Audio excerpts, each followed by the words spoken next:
بسم الله الرحمن الرحیم.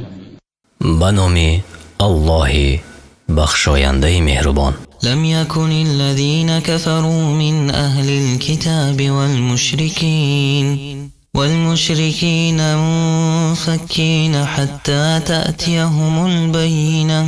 کافران اهل کتاب و مشرکان از آیین خود جدا شونده، یعنی از آیین خود نبودند تا وقتی که به آنها حجت روشن نیامد. رسول من الله يتلو صحفا مطهرة.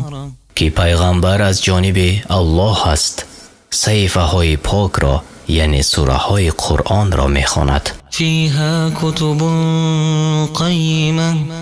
در آن صحیفه ها احکام راست درست است. وما تفرق الذين أوتوا الكتاب إلا من بعد ما جاءتهم البينة. و اهل کتاب پراکنده نشدند مگر بعد از آن که به آنها حجت روشن آمد. وما أمروا إلا ليعبدوا الله مخلصين له الدين حنفاء ويقيموا الصلاة ويؤتوا الزكاة وذلك دين القيمة. و فرموده نشدند مگر آن که خدا را بیپرستند و بندگی را برای او خالص کنند، بر راه دین حنیف یعنی حق گراها باشند و نماز را برپا دارند و زکات را بدهند و این است طریقه دین درست. إن الذين كفروا من أهل الكتاب والمشركين في نار جهنم خالدين فيها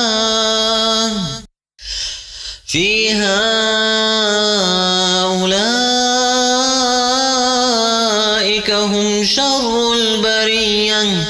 بدرستی از اهل کتاب آنان که کافر شدند و مشرکان در آتش دوزخند، در حالی که در آن جاویدان باشند. آن جماعه بدترین خلقند. إن الذين آمنوا وعملوا الصالحات أولئك هم خير البرية. بدرستی جماعه آنان که ایمان آوردند و کارهای شایسته کردند بهترین خلقند. جزاؤهم عند ربهم جنات عدن تجري من تحتها الأنهار خالدين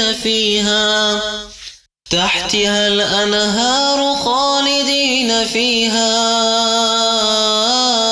أبدا رضي الله عنهم ورضوا عنه ذلك لمن خشي ربه. پاداش آنها نزد پروردگارشان برای سکونت ابدی بستانها باشد، زیر آن جایها روان باشند، در آنجا همیشه جاویدان باشند.